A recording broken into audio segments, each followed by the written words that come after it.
Welcome to my YouTube channel. आज जो हम डिस्कस करने जा रहे हैं क्लास 10th का सेकंड लेक्चर फिजिक्स का स्टार्ट करने जा रहे हैं। इससे पहले लेक्चर में मैंने आपको कुछ बेसिक टर्म्स बताए थे इस फिजिक्स के। रिफ्लेक्शन हुआ, रिफ्रैक्शन हुआ, एब्जॉर्प्शन हुआ, इसके बारे में मैंने थोड़ा सा आपको बताया था। आज जो हम डिस्कस करेंगे different theories which is given by the our scientist. कुछ थ्योरीज हैं नेचर ऑफ लाइट की जो कि कुछ साइंटिस्टों के द्वारा दी गई हैं। उनके बारे में मैं आपको थोड़ा सा बताऊंगा किस साइंटिस्ट ने लाइट को किस तरीके से डिफाइन किया। ठीक है, उससे पहले मैं आपको एक चीज बता दूं, किसी भी ऑब्जेक्ट की एक से ज्यादा कैरेक्टरिस्टिक्स हो सकती है। ऐसा नहीं कि उसकी एक ही कैरेक्टरिस्टिक्स हो, एक से ज्यादा कैरेक्टरिस्टिक्स भी किसी ऑब्जेक्ट की हो सकती है। फॉर एग्जाम्पल मान लीजिए मैंने स्केल लिया, मैंने इस स्केल को किस तरीके से स्टडी किया कि इसकी लेंथ 30 सेंटीमीटर है। ठीक है, किसी और ने इस स्केल को किसी और तरीके से स्टडी किया होगा कि ये किस चीज का बना हुआ है। ठीक है, तो इस है तो दोनों ही चीज स्केल में 30 सेंटीमीटर की लेंथ है और ये जिस किसी भी चीज का बना हुआ है वो स्टडी दूसरे आदमी ने करी। तो इसी तरह से लाइट भी है, लाइट की एक से ज्यादा कैरेक्टरिस्टिक्स हो सकती है। तो हर अलग अलग साइंटिस्ट ने अपनी अपनी थ्योरी में लाइट को अलग अलग तरीके से डिफाइन किया कि एक्चुअल में लाइट है क्या। तो मैं वन बाई वन आपको बताता हूं। सबसे पहली थ्योरी थी इलेक्ट्रोमैग्नेटिक थ्योरी। इलेक्ट्रोमैग्नेटिक थ्योरी में आपको बता चुका हूं इलेक्ट्रोमैग्नेटिक वेव्स में। तो basically it is proposed bye sir Maxwell. Maxwell एक साइंटिस्ट का नाम था जिन्होंने इसके बारे में हमें बताया। उन्होंने क्या कहा कि लाइट किस तरीके से ट्रेवल करती है।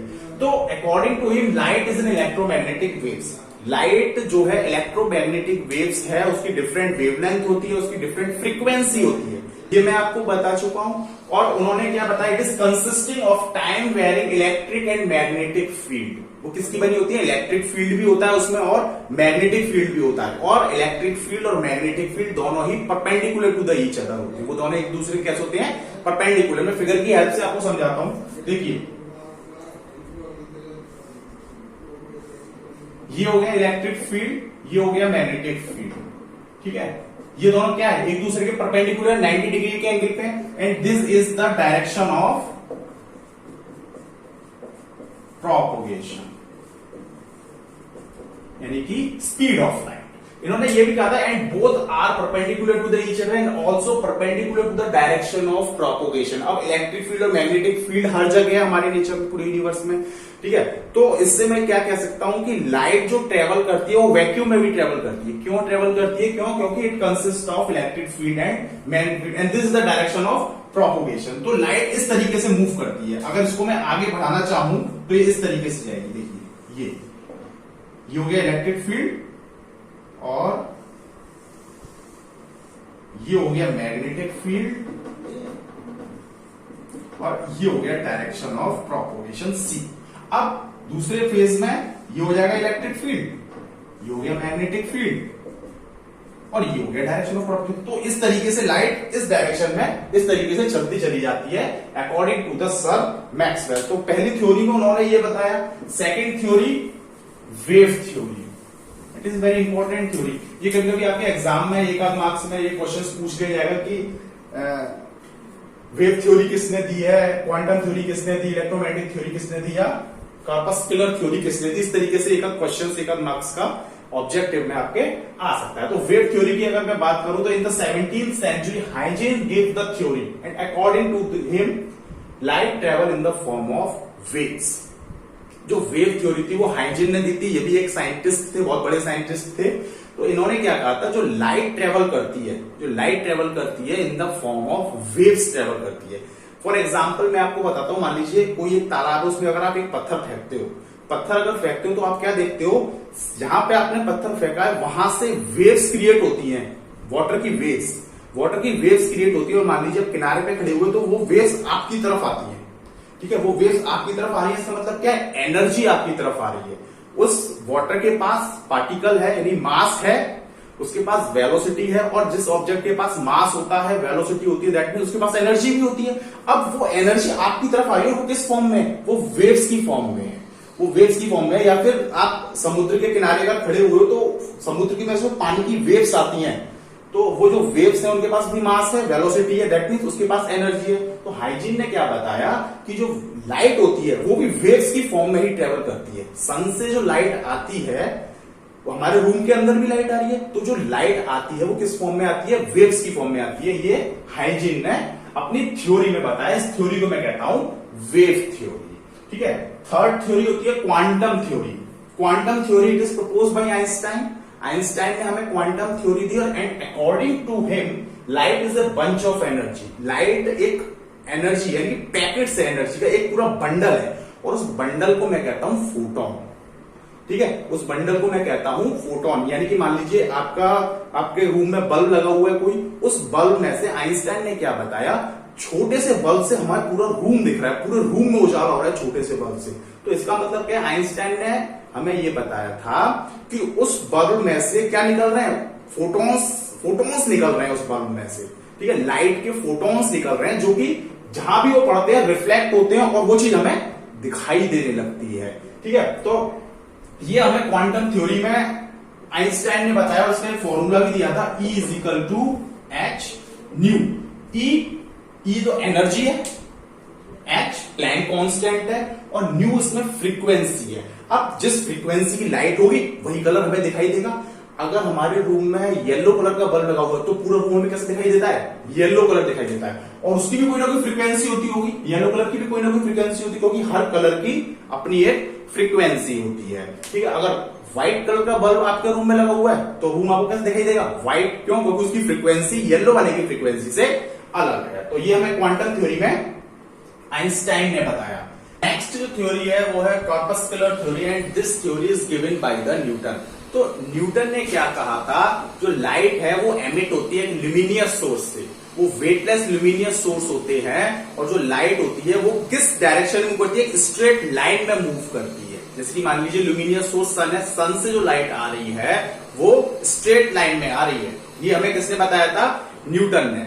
इसके एक एग्जाम्पल और मैं आपको देता हूं। जैसे कि मान लीजिए आपके पास गन है, गन में बुलेट है, बुलेट पे क्या है, बुलेट पे मास है, और मैंने जब उसको शूट किया तो उसमें वेलोसिटी भी आ गई, और जिसपे मास होता है और वेलोसिटी होती है दैट मींस उसके पास एनर्जी होती है। जब उसको शूट करता है तो कैसे आती है, एक स्ट्रेट डायरेक्शन में सीधे जाती है, और वो अपने ऑब्जेक्ट को हिट करती है। तो उसी तरीके से लाइट भी जाती है। ये हमें किसने बताया था, न्यूटन ने। बहुत फेमस एक्सपेरिमेंट के थ्रू ने बताया था, कार्डबोर्ड के थ्रू। 3 कार्डबोर्ड ने इस तरीके से लगा दिए, और सेंटर में उसके बिल्कुल उन्होंने इस तरीके से होल कर दिया। यहां से उन्होंने लाइट दी, और वो क्या देखते हैं, वो लाइट इसमें से भी पार हो गई, इसमें से भी पार हो गई, इसमें से भी पार हो गई, और इन तीनों को होते हुए उन्होंने ये लाइन बना दी। और तो ये लाइन कैसी हो गई है, ये लाइन हो गई स्ट्रेट लाइन। तो इससे उन्होंने ये प्रूफ किया, जो लाइट होती है वो स्ट्रेट लाइन में ट्रेवल करती है, यानी कि एनर्जी स्ट्रेट लाइन में ट्रेवल करती है। ये हमें किसने बताया, ये हमें न्यूटन ने बताया अपनी कॉर्पस्कुलर थ्योरी में। ठीक है, ये थ्योरी आई थिंक आपको समझ में आ गई। नेक्स्ट जो हम चलेंगे वो हम बात करेंगे कुछ डेफिनेशंस जो कि लाइट से रिलेटेड है। तो चलिए चलते हैं। सबसे पहली डेफिनेशन आती है सोर्स की। सोर्स क्या होता है, देखिए सोर्स बेसिकली, सोर्स एक ऐसा ऑब्जेक्ट है जो हर डायरेक्शन में लाइट को एमिट करता है। ठीक है, जैसे कि मान लीजिए सन की अगर मैं बात करूं तो sun is a luminous natural source of light. तो वो जो है हर डायरेक्शन में लाइट को क्या करता है, प्रोपोगेट करता है। तो सन क्या हो गया, एक सोर्स हो गया। इसी तरीके से इलेक्ट्रिकल लैंप भी हो सकती है एक सोर्स, कैंडल भी एक सोर्स होता है, जो लाइट को हर एक डायरेक्शन में स्प्रेड करे, हर एक डायरेक्शन में फैलाए, वो क्या है, मेरा सोर्स। तो the object which emit a light in all direction is said to be a source of light. इसके एग्जाम्पल क्या हो गए, ल्यूमिनियस सोर्स। ल्यूमिनियस सोर्स में आपको बता चुका हूं, जो इटसेल्फ लाइट को इमिट करते हैं, जो इटसेल्फ ही अपनी लाइट को एमिट करते हैं, वो हो गए ल्यूमिनियस सोर्स। और वो मैनमेड भी हो सकते हैं और नेचुरल भी हो सकते हैं। नेचुरल की बात करूं तो सन, अगर मैनमेड की बात करूं तो इलेक्ट्रिक लैंप हो गई, कैंडल हो गई, ये सारे मैनमेड ल्यूमिनियस सोर्स है। नॉन ल्यूमिनियस सोर्स भी एग्जाम्पल है सोर्स के, जैसे कि मून, जो इटसेल्फ अपनी लाइट को एमिट नहीं करते हैं, ठीक है, किसी और की लाइट से रिफ्लेक्ट होके वो हमें दिखाई देते हैं, वो नॉन ल्यूमिनियस सोर्स होते हैं। लाइक मून, चेयर, बुक, ये सारे एग्जांपल हो गए नॉन ल्यूमिनियस सोर्स के। तो आई थिंक सोर्स आपको क्लियर हुआ होगा। सेकंड जो डेफिनेशन है लाइट से रिलेटेड वो है ray of light. Ray of light very important है, ध्यान से समझना इसे। रे ऑफ लाइट के लिए अगर मैं सोर्स की बात करूं तो सोर्स क्या है, मान लीजिए ये एक सोर्स है, सोर्स में से हर एक डायरेक्शन में लाइट क्या हो रही है, एमिट हो रही है लाइट। ये एक ऑब्जर्वर है, मान लीजिए इस ऑब्जर्वर को क्या लगेगा कि लाइट इस डायरेक्शन में जा रही है, अगर यहां पर कोई ऑब्जर्वर है, इस सोर्स से उस ऑब्जर्वर को क्या लगेगा कि लाइट इस डायरेक्शन में है, और यहां पर अगर कोई ऑब्जर्वर है तो उसे क्या लगेगा, लाइट इस डायरेक्शन में ट्रेवल कर रही है। तो इसका मतलब क्या है, इसको मिलाती हुई मैंने एक लाइन खींच दी, तो वो लाइन कैसी होगी, वो एक स्ट्रेट लाइन होगी और उसकी कोई ना कोई डायरेक्शन होगी। तो स्ट्रेट लाइन भी है और उसकी डायरेक्शन भी है, तो इसका मतलब क्या है, इसको मैं क्या कहता हूं, रे ऑफ लाइट। अगर मैंने मान लीजिए सिर्फ स्ट्रेट लाइन खींची, तो ये एक सिर्फ स्ट्रेट लाइन है, ये रे ऑफ लाइट नहीं है, क्योंकि रे ऑफ लाइट तभी होगी जब इसमें डायरेक्शन आएगी। अगर इसमें डायरेक्शन आएगी तो ये क्या बन गई, एक रे ऑफ लाइट बन गई। तो रे ऑफ लाइट में बेसिकली क्या होता है, जब लाइट ट्रेवल करती है स्ट्रेट डायरेक्शन में तो बेसिकली एनर्जी ट्रेवल करती है। क्यों एनर्जी क्यों है, क्योंकि उसके पास मास है और उसके पास वेलोसिटी, और एक पर्टिकुलर डायरेक्शन में अगर वो मूव कर रही है तो वो क्या बन जाती है, रे ऑफ लाइट। तो ये क्या हो जाएगी, रे ऑफ लाइट, यानी कि एनर्जी इसमें ट्रांसफर हो रही है सोर्स से ऑब्जर्वर तक। ठीक है, तो I think ray of light clear हुआ होगा। थर्ड आती है beam of light. Beam of light means light का एक पूरा बंडल। ठीक है, अगर किसी सोर्स से लाइट का एक पूरा बंडल एमिट हो रहा है, यानी कि bundle of rays originating from a source of light in a particular direction, पूरा का पूरा बंडल एक पर्टिकुलर डायरेक्शन में एमिट हो रहा है किसी सोर्स से, तो उसको मैं क्या कहता हूं, बीम ऑफ लाइट। जैसे कि सन है, सन से बहुत सारे बंडल्स एमिट होते हैं, वो एक सोर्स है। ठीक है, किसके, लाइट के। तो वो जो लाइट होगी किसी पर्टिकुलर डायरेक्शन में, उसे मैं क्या कहूंगा, बीम ऑफ लाइट। अब बीम ऑफ लाइट भी बहुत तरीके की हो सकती है, पैरेलल बीम ऑफ लाइट हो सकती है, कन्वर्जेंट बीम ऑफ लाइट हो सकती है, डाइवर्जेंट बीम ऑफ लाइट हो सकती है। तो इन तीनों के बारे में हम वन बाई वन डिस्कस करेंगे।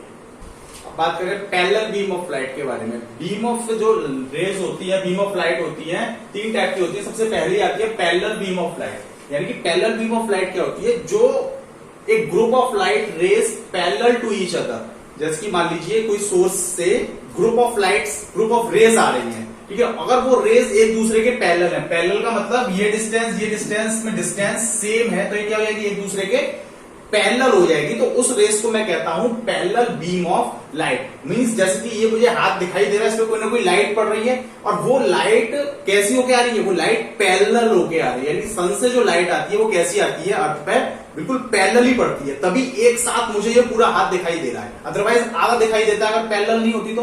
ठीक है, तो इस लाइट को मैं कहता हूं पैरेलल बीम ऑफ लाइट। इसके बाद एक बीम ऑफ लाइट आती है कन्वर्जेंट बीम ऑफ लाइट। देखिए, कन्वर्जेंट का जो मतलब होता है कन्वर्ज होना, लाइट को सुकोड़ देना। ठीक है, लाइट को सुकोड़ देना मींस कैसे, एक group of light raise meeting at a point. मान लीजिए ग्रुप ऑफ लाइट रेज आ रही है सोर्स से, वो किसी एक पॉइंट पे आके मीट कर रही है, यानी कि किसी एक पॉइंट पे आके मीट कर रही है, तो मींस क्या हो रही है, कन्वर्ज हो रही है, वो एक पॉइंट पे आके सुकुड़ रही है, तो उसको मैं कहता हूं कन्वर्जेंट बीम ऑफ लाइट। किस तरीके से, मान लीजिए ये बीम ऑफ, ये वो पॉइंट है, ये बीम ऑफ लाइट आ रही है, ये इस तरीके से बीम ऑफ लाइट आ रही है, और ये कहां मिल रही है, एक पर्टिकुलर पॉइंट पे आके मिल रही है। तो ये जो बीम ऑफ लाइट होगी, ये कैसी होगी, कन्वर्जेंट होगी, ये कन्वर्ज हो रही है एक दूसरे। उससे बताता हूं मैं आपको। ठीक है, ये एक मिरर है, मिरर में आपको पढ़ाऊंगा बाद में, पर यहां पर एक एग्जांपल मैंने ले लिया है कन्वर्जेंट बीम ऑफ लाइट को समझाने के लिए। ठीक है, तो ये मिरर है, कौन सा मिरर है वो आप रहने दीजिए, वो मैं आपको पढ़ाऊंगा आगे। कन्वर्जेंट लाइट कैसे होती है, देखिए ये एक ray of light I, reflect हुई, और यहां पे किसी एक पॉइंट पे मिली, यहां से ray of light I, reflect हुई, एक पॉइंट पे मिली, मींस ये यानी कि रेज ऑफ लाइट आ रही है, यानी कि बीम ऑफ लाइट आ रही है, और किसी एक पॉइंट पे आके मिल रही है, मतलब किसी एक ही पॉइंट पे आके मिल रही है, तो ये क्या हो रही है, लाइट, ये लाइट कन्वर्ज हो रही है, मींस सिकुड़ रही है। ठीक है, और इस बीम ऑफ लाइट को मैं कहता हूं convergent beam of light. Second, इसके बाद नेक्स्ट जो आती है वो होती है डाइवर्जेंट बीम ऑफ लाइट। देखिए, डाइवर्जेंट का मतलब है लाइट का स्प्रेड होना। ठीक है, लाइट का स्प्रेड होना, किस तरीके से लाइट का स्प्रेड होना, देखिए, यानी कि बंडल ऑफ रेज आ रहे हैं और लाइट किसी पॉइंट पे ना कन्वर्स होकर डाइवर्स हो जा रही है, मींस स्प्रेड हो जा रही है, फैल जा रही है। किस तरीके से, ये मान लीजिए कोई कार्ड है, यहां पर एक कोई पॉइंट सोर्स है, यहां पे मैंने इसमें होल किया तो लाइट ऐसे आई, इस होल में से पार होके इस तरीके से डाइवर्स हो गई, इस तरीके से फैल गई। ये पॉइंट सोर्स है, ठीक है, ये पिन होल है, ये पिन होल, ये पॉइंट सोर्स से लाइट आ रही है, एक रे आ रही है, और इस पिन होल में से क्या हो गई, फैल गई चारों तरफ। तो ये क्या हो गया, लाइट का डाइवर्जेंट। तो ये बन गई क्या, डाइवर्जेंट बीम ऑफ लाइट। इसको दूसरे एग्जांपल से भी समझा सकता हूं। ये एक कोई सा मिरर है जो हम आगे डिस्कस करेंगे। यहां पर ये ray of light I, direction मैंने इसमें दिखा दी, अब वो कन्वर्टेड ना होके इस डायरेक्शन में चली गई, इस डायरेक्शन में रिफ्लेक्ट हो गई। देखिए ये इस डायरेक्शन में रिफ्लेक्ट हो गई, तो ये क्या हो गई, अब ये कहीं मिलेगी तो नहीं, ये कहीं मिलेगी नहीं, किसी पॉइंट पे जाके नहीं मिलेगी, तो ये कैसे हो गई, स्प्रेड हो गई, मींस डाइवर्जेंट हो गई। इसे मैं कहता हूं डाइवर्जेंट बीम ऑफ लाइट। इसमें लिखा हुआ है group of light raise spreading out from a point source is called divergent beam of light. ठीक है, तो आई थिंक ये आपको बीम ऑफ रेज के टाइप्स समझ में आए होंगे। अब जो मैं आपसे डिस्कस करूंगा वो डिस्कस करूंगा लॉज ऑफ रिफ्लेक्शन के बारे में। अब बात करते हैं प्लेन मिरर की। लॉ ऑफ रिफ्लेक्शन से पहले थोड़ा प्लेन मिरर के बारे में मुझे पता होना चाहिए कि प्लेन मिरर बेसिकली क्या होता है और कौन कौन से इसमें रे होती हैं। तो देखिए प्लेन मिरर की अगर मैं बात करूं तो जो हमारे घर में यूज होता है, जिसमें मुझे अपनी इमेज बिल्कुल क्लियर दिखाई देती है, वो मिरर होता है प्लेन मिरर, जिसमें ज्यादा से ज्यादा रिफ्लेक्शन होता है। कैसी सरफेस होती है उसमें, पूरी की पूरी जो सरफेस होती है वो रिफ्लेक्टेड सरफेस होती है। रिफ्लेक्टेड सरफेस इसकी तरह, ये एक प्लेन मिरर है। मैं यहाँ पे आपको दोबारा बना के दिखा देता हूं। ये एक प्लेन मिरर है, इसके देखिए पीछे पॉलिश कर दी जाती है। ये पॉलिश क्या करती है, जो भी कोई रे आती है उसको रिफ्लेक्ट करने का काम करती है। तो ये सरफेस को मैं कहता हूं रिफ्लेक्टिंग सरफेस। और इस मिरर को, और रिफ्लेक्टिंग सरफेस कौन सी है, मिरर। तो इसमें आप कुछ पॉइंट्स हैं, देखिए सबसे पहले आती है इसमें इंसिडेंट रे। इंसिडेंट रे अब होती क्या है, तो incident ray basically the ray of light falling on the reflecting surface. ये कैसा सरफेस है, ये रिफ्लेक्टिंग सरफेस है, और जो लाइट इसमें, जो रे ऑफ लाइट इसमें फॉल हो रही है, इस पे गिर रही है, उस रे ऑफ लाइट को मैं कहता हूं इंसिडेंट रे। अगर इसमें मैं इंसिडेंट रे की बात करूं तो ये ए है, ये ओ है, AO is the incident ray. अब दूसरी इसमें क्या है, दूसरी रे कौन सी है, रिफ्लेक्टेड रे। रिफ्लेक्टेड रे basically A ray of light reflecting from the reflecting surface. जो रे ऑफ लाइट है, ये रे ऑफ लाइट है, ये कहां से रिफ्लेक्ट हो रही है, इस रिफ्लेक्टिंग सरफेस से रिफ्लेक्ट हो रही है। जो ray of light reflecting surface से रिफ्लेक्ट हो रही है, उस रे को मैं कहता हूं रिफ्लेक्टेड रे। अगर इसमें रिफ्लेक्टेड रे की मैं बात करूं तो OB is the reflected ray. ये हो गई इंसिडेंट रे, ये हो गई रिफ्लेक्टेड रे। ये मैं आपको इसलिए बता रहा हूं कि एग्जाम में तो ये नहीं पूछी जाती, पर लेकिन आगे न्यूमेरिकल्स होंगे और जो कॉन्सेप्चुअल क्वेश्चंस बनेंगे उसके लिए आपको इसकी जानकारी होनी चाहिए, इसलिए मैं आपको इस तरीके से बता रहा हूं। ये हो गई रिफ्लेक्टेड रे। थर्ड आता है पॉइंट ऑफ इंसिडेंस, यानी कि पॉइंट ऑफ इंसिडेंस ये वाला पॉइंट दिख रहा है मेरे को, जहां पर इंसिडेंट रे जिस पॉइंट पे क्या होती है, फॉल होती है, जिस पॉइंट पे इंसिडेंट रे फॉल होती है रिफ्लेक्टिंग सरफेस के, वही क्या होता है, पॉइंट ऑफ इंसिडेंस। तो मैं क्या कह सकता हूं, a point on a reflecting surface where incident ray falls. A point on a reflecting surface where incident ray falls. जहां पे इंसिडेंट रे पड़ती है उस पॉइंट को मैं क्या कहता हूं, पॉइंट ऑफ इंसिडेंस। तो यहां पर पॉइंट ऑफ इंसिडेंस क्या है, O is the point of incidence. इसके बाद आता है नॉर्मल। ठीक है, तो नॉर्मल की जहां तक बात है तो ये नॉर्मल है, तो नॉर्मल की मैं डेफिनेशन कैसे बना सकता हूं इसमें, या नॉर्मल को किस तरीके से समझा सकता हूं। तो मैं क्या करता हूं, एक लाइन ड्रॉ कर देता हूं जो कि परपेंडिकुलर है किसके, रिफ्लेक्टिंग सरफेस के। एक लाइन जो कि परपेंडिकुलर है रिफ्लेक्टिंग सरफेस के, कहां पर, at the point of incidence. A line is perpendicular to the reflecting surface at the point of incidence O is called normal. ठीक है, तो नॉर्मल आपको क्लियर हो गया होगा। ठीक है, a line perpendicular to the reflecting surface on the point of incidence called a normal. अब बात आती है एंगल ऑफ इंसिडेंस क्या होता है।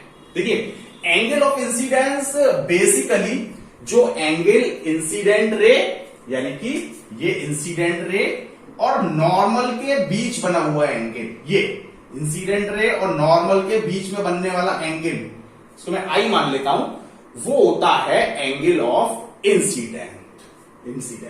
ठीक है, तो इसमें एंगल ऑफ इंसिडेंस क्या है, AON, यानी कि AON angle AON is the angle of incidence, इसको मैं एंगल ऑफ आई भी लिखता हूं। ठीक है, तो ये हो गया एंगल ऑफ इंसिडेंस।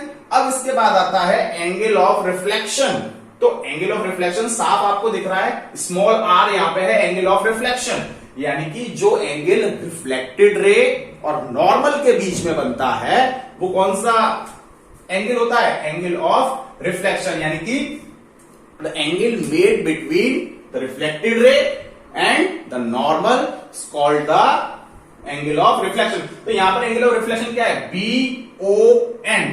तो angle BON is the angle of reflection और इसको एंगल R से भी मैं रिप्रेजेंट करता हूं। देखिए ये प्लेन मिरर है, प्लेन मिरर में आपको अपनी इमेज ब्लू क्लियर दिखाई देती है। ये जो सरफेस होता है कैसा होता है, रिफ्लेक्टेड सरफेस होता है। ठीक है, और इसके पीछे ये पॉलिश होती है। बेसिकली ये पॉलिश इसलिए की जाती है, इसके पीछे आपने देखा होगा अपने घर में कि आपके मिरर के पीछे पॉलिश होती है, वो बेसिकली सिल्वर पॉलिश होती थी पहले, अब सिल्वर पॉलिश महंगी पड़ती है इसलिए एल्यूमिनियम की पॉलिश होती है उसमें। ठीक है, इससे क्या होता है कि पूरे की पूरी जो रे होती है वो रिफ्लेक्ट हो जाती है।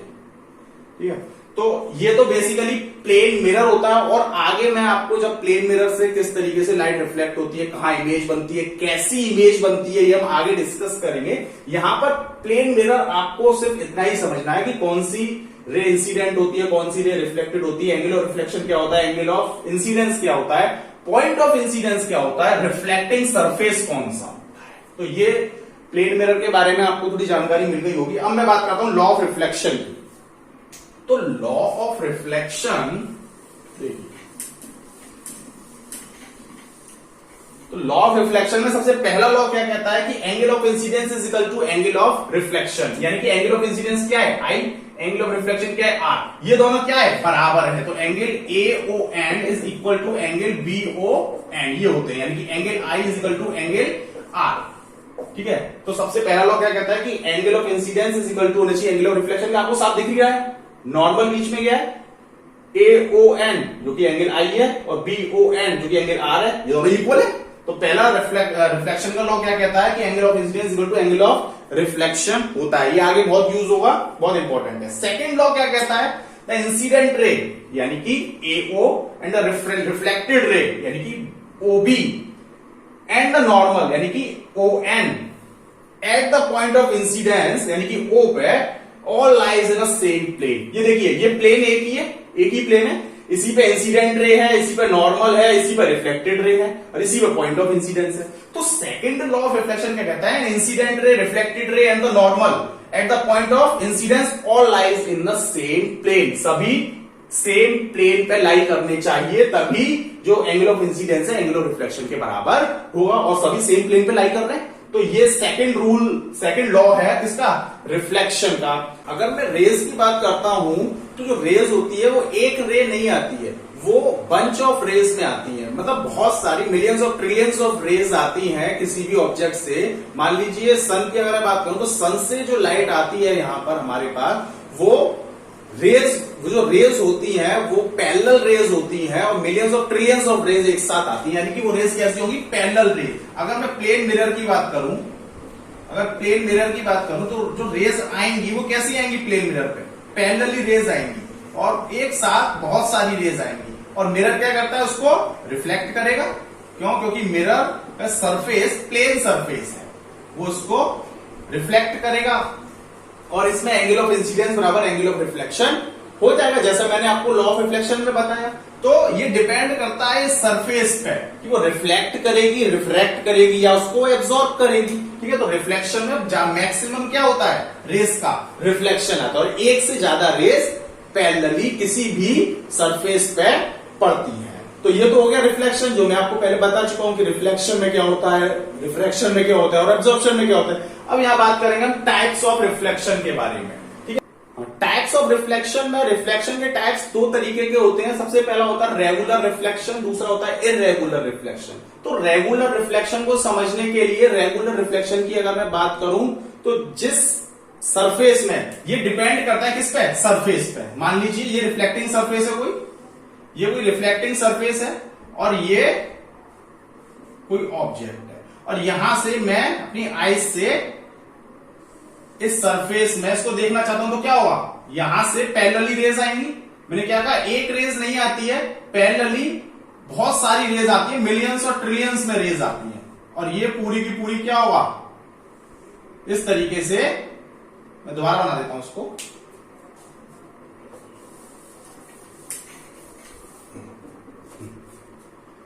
टाइप्स ऑफ रिफ्लेक्शन की अगर मैं बात करूं तो there are two types of reflection. First one is regular reflection, second one is irregular reflection. अगर रेगुलर रिफ्लेक्शन की मैं बात करूं तो मान लीजिए ये कोई रिफ्लेक्टिंग सरफेस है, अभी हमें नहीं पता ये रेगुलर है या इररेगुलर है, ठीक है। ये एक कैंडल है, कैंडल की क्या होगा, रेज जाएंगी, वो रेज कैसी होंगी, पैरेलली रेज होंगी, और बहुत सारी मिलियंस और ट्रिलियंस में रेज जाती हैं। पैरेलली रेज गई और यहां से इस ऑब्जेक्ट को मैं अपनी आईज से देख रहा हूं, तो मैं क्या देखता हूं, पूरी की पूरी रेज पैरेलली ही रिफ्लेक्टेड होके मेरी आईज में आ रही है। तो ये इंसिडेंट रे हो गई और ये रिफ्लेक्टेड रेज हो गई, ठीक है।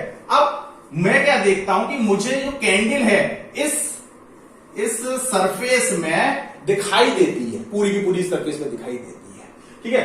तो जिसमें ऑब्जेक्ट पूरा का पूरा दिखाई दे, उस सरफेस को मैं कहता हूं रेगुलर सरफेस, और ये डिपेंड करता है इस सरफेस पे, ठीक है। तो ये जो सरफेस होती है ये होती है मिरर।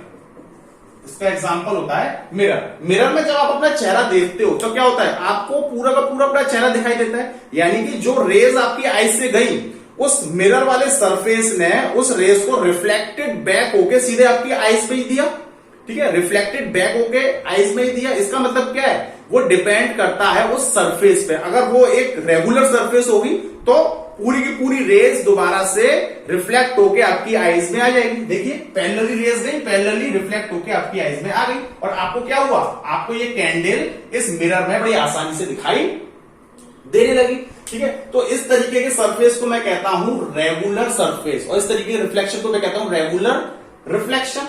तो ये कैसी सरफेस हो गई, एक प्लेन सरफेस हो गई, ठीक है। It's not a wall.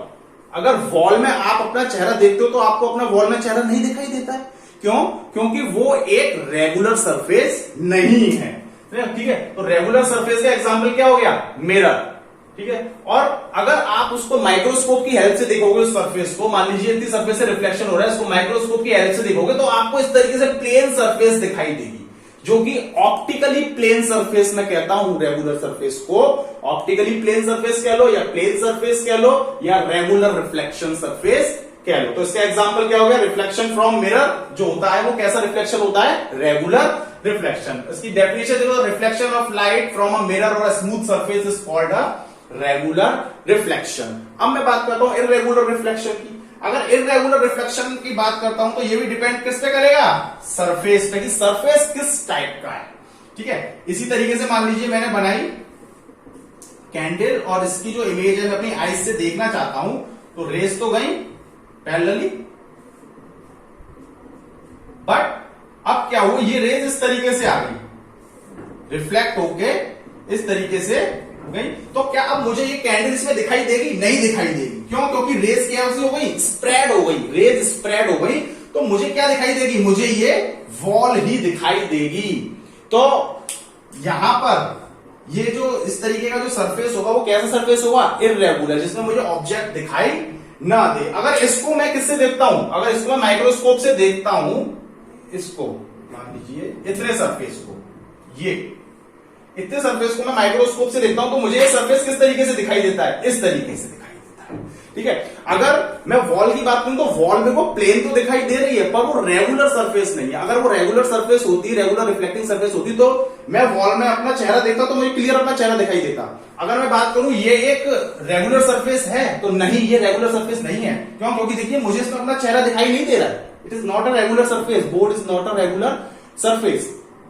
Plane तो आपको दिख रही है, पर माइक्रोस्कोप से आप देखोगे तो ये इसकी जो सरफेस है वो आपको टेढ़ी मेढ़ी दिखाई देगी, मींस रफ सरफेस दिखाई देगी, ठीक है, जो कि ऑप्टिकली प्लेन नहीं होगी। तो इस तरीके की सरफेस को मैं कहता हूं इररेगुलर सरफेस। और इसके एग्जांपल हो गए the reflection from wall, utensil, means आप बर्तनों में अपना चेहरा देखते हो तो आपको क्लियर नहीं दिखाई देता है जिस तरीके से आपका है, तो वो कैसी सरफेस है, इररेगुलर सरफेस है। क्यों, क्योंकि उसमें रिफ्लेक्शन कैसा हो रहा है, इररेगुलर रिफ्लेक्शन हो रहा है। तो इसकी डेफिनेशन आप देखो, reflection of light from a rough surface is called irregular reflection. ठीक है, तो it is not a mirror. इसके एग्जांपल क्या हो सकते हैं, वॉल हो सकता है, यूटेंसिल हो सकता है, एक्सेट्रा। और भी एग्जांपल हो सकते हैं जिसमें आपको अपना ऑब्जेक्ट का जो इमेज है वो क्लियरली दिखाई नहीं देगी।